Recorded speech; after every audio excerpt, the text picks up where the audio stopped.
Today you're going to learn 5 different ways to create compelling messenger content that your audience will love, that drives engagement and sales. Let's do it. Hey guys, I'm Nick with today's bot breakdown, and we're going to be looking at Pushback, one of my absolute favorite chatbots, because they do content so well. Now, how do you know that content drives sales? Well, let me introduce you to one of my clients. He sends daily content that his audience absolutely loves, and from that content, directly related to this content, he has sold over $200,000 worth of products with a messenger list of under 10,000 people, about 9,700 people at the time, each subscriber being worth about $30 a piece. Now, how does Pushback do it, and what makes their content so effective? We're going to go over the 5 key points to keep in mind to create effective content that drives sales as we break down the bot. First thing to notice is that when we get in for the first time, Daryl, one of the co-founders, introduces himself, and he personalizes this message with a picture of himself. Some brands don't want to have one person be the face of it, but it really does help with that personal connection that you feel to the brand and to the people behind it, okay? So I highly encourage brands or you for your clients, it doesn't have to be one person, but highlight the people behind the thing. Now, he tells you what's going to come next. One of the things he could do better here, because this is a bot breakdown, is he doesn't tell you that it's a bot. And there's still some confusion that can happen from people that don't understand that that's what's happening inside Messenger. But immediately, what they do is to get into, let's show people the stories, the content that drives Pushback's bot. Again, here, they might present a little more information about the nonprofit if you want it, or to even be able to donate if that's what you're looking to do. Oftentimes people actually do create Facebook fundraisers, so there's possibly some missed opportunities here. But beside that, Pushback does an amazing job. That's not the takeaway from this bot. The content is the takeaway. Okay, so they've selected content that their audience loves. How do they know? Because they've selected content from around the web that has historically done well and performed well as blog articles, or interesting stories that they know their audience will be interested in because it resonates with them. So if the story is interesting enough, that's one indication that it can work. Or if it's historically performed well as blog posts. Not all of these are their blog posts, okay? So they're doing a couple things. One, so this is the first key point, is that they're picking content that's ancillary to their service. They're not telling you about all their donors, although they could, or trying to convince you to donate right away. They're presenting you information, content, and stories that are related to things that their audience likes or is interested in. So let's take a look at one of these. And by the way, they do this daily. They give you the option of getting weekly, daily updates.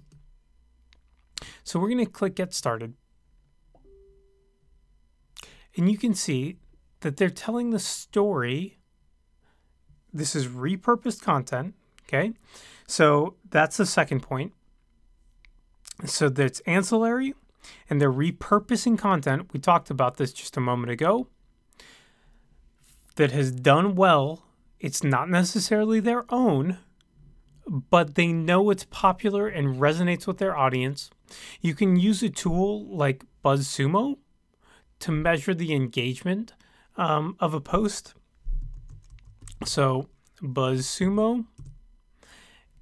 And you can plug in topics or blogs that you know interest your target audience and go from there. You just have to repurpose this into messenger content. Okay? So that is points. Actually, we've covered the first three. So ancillary, so it's not about their product, but they know people will like it. It's already worked. Okay, so it's blog posts and things from around the web that are proven to be fan favorites. And they're repurposing content. It doesn't have to be their own. Stories from beyond just the web, but history books, etc. So here we go. So we'll finish out the story. So they're telling the story of Henry Christophe. So things to note here: image, text, button. And they keep this flow very, very consistent. So you have something compelling to break up the text, continuing the story, and then letting you go on. Now, I will say that all of their stories pretty much follow this exact same format. And in a way, I would prefer to see a couple more buttons, maybe a little bit more choose your own adventure style, just to get a little more engagement rather than just clicking next. That said, if your audience skews younger, like millennials and below, then this style of content does very, very well. In fact, there's a Facebook page that's dedicated to videos of texting stories back and forth. So, for example, it might be like a boyfriend texting a girlfriend. They're all made up stories. Hey, where are you? Oh, you were supposed to meet me here at this time. It's literally a video. There is zero engagement for the audience. You don't do anything. Just watch this text story play out. This is in a similar vein. Those videos, by the way, huge engagement. We're talking millions of views on some of them.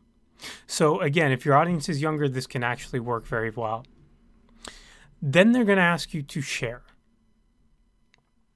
So if we click yes, I'll share, and this is smart as well, they personalize this, that it comes from you and your friend is going to see your name right away. Okay? So drive with content, sticking to the 5 points. And we're going to get to the last two in just a moment.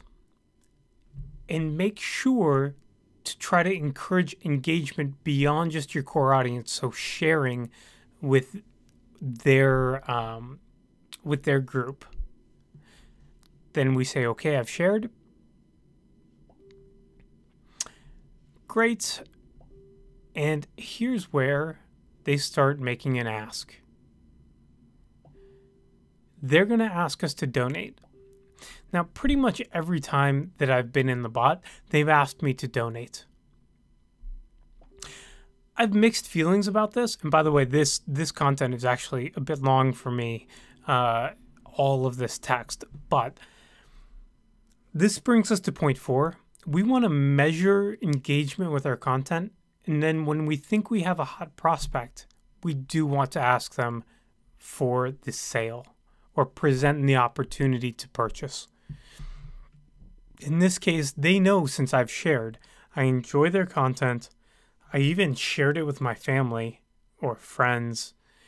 So I'm probably a good candidate to make a donation. So you can take that same strategy and say, okay, if somebody has engaged with 3-4 pieces of content and gotten a decent amount of the way through, we know that the purchase intent is higher than somebody who is just engaged with one message and hasn't clicked through much, right? So we're going to measure engagement, point 4. And then point 5 is present the sale based on that engagement and the customer behavior or potential customer behavior.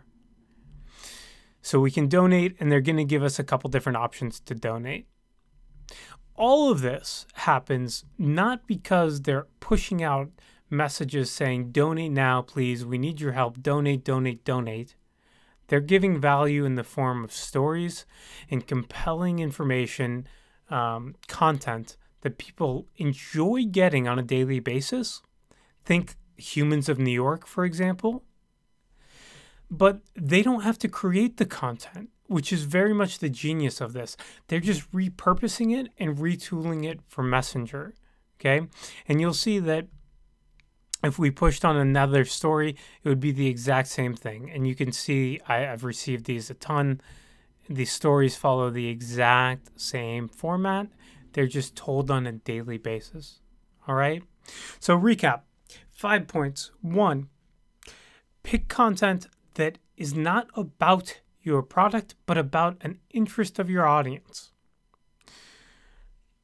How do you know it's good content, that it will be engaging for your audience? Well, pick things that have already done well, right? So go to BuzzSumo, repurpose things from around the web, or if you know that it's an engaging story, you can do that as you get to know your audience better and better.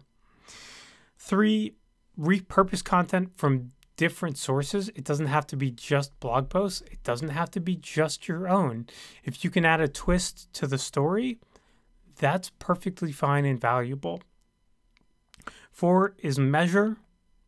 And 5 is present the sale once the level of engagement and consumer behavior indicates that you have a warm prospect or hot prospect on your hands.